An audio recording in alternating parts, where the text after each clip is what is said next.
Okay, they did actually drink tea, but that's aside from the point. So they all lived really, really differently. So how did they all treat the natives? You guys, Englishmen, you didn't really care about them. They were kind of there, sure. You didn't really trade with them a whole bunch. Now the French, of course, traded with them a lot. They intermingled, they intermarried. Their whole culture was in part based around the Native Americans. And the Spanish, they were terrible. They murdered them very violently, a lot. Now, what about immigration? You see, the French and the Spanish, they didn't really want other countries immigrating into their colonies. After all, they were the French and the Spanish, not the French along with the Portuguese. No, it was the French.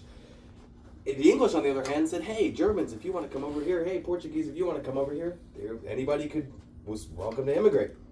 Now, when it comes to religion, it was more of the same. The French and the Spanish were very extremely either Catholic or not Catholic, and if you weren't what they were, then problems would arise soon. However, the English had much more freedom of religion and such, and you were actually allowed to do what you wanted.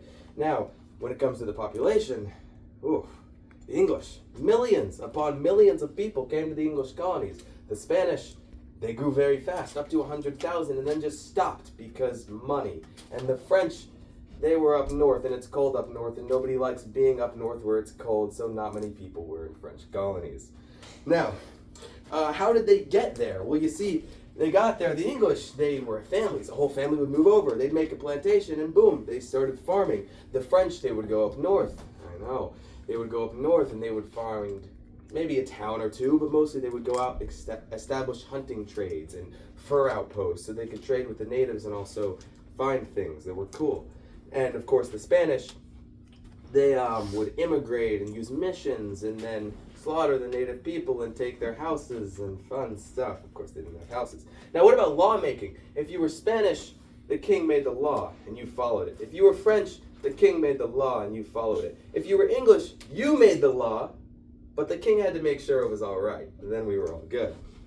Now, of course, how does this all matter to the government? Because you see, when the Americans decided, I don't want to be English anymore, or French or Spanish for that matter, they couldn't just reach in the ground and pick up a little stone tablet that told them what to do. No, we don't have that over here. That was somewhere else. They had to pick how to base their religion and their government on everything. So, if we look at lawmaking, the laws were already kind of in place because since the Englishmen were allowed to create their own laws, it was okay. They decided, hey, we already created these laws. They work perfectly fine. Let's keep using them. If we look at how they moved in and how the English, what's the word? The people that went from one place to another. Settlers, immigrants. How the English settlers, they settled in families and plantations, and so laws around plantation-based and ownership and land became extremely important. If we look at money, well, you see, ports and trade routes became extremely popular, and thus laws about ports and trade became extremely popular because, well, the English moved to America for the purpose of trading, specifically with more South America as well as Africa, creating that whole African trade route. Now, if we look at immigration, that's where we got our immigration laws. The reason why historically America has been more open to immigration is because of that English basis, allowing more countries to immigrate into America. And then, of course, our trade with the natives, while we weren't like the Spanish, outright murdering them, we also weren't like the French, being extremely friendly and allowing them into our country, kind of creating a middle ground. So yeah, that's why we take most of our inspiration from the English as opposed to the Spanish, because, well, the Spanish started out, most importantly, the Spanish started out strong. They quickly died off because of money.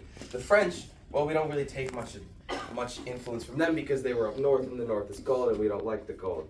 But they were still cool. And we did take a couple things from the French, like their food. Lots of good French food. In fact, a lot of English and northeastern food comes from the French, especially from their infiltration from up in Quebec and Montreal down into Maine and New York. And that's all I have for you. Thank you.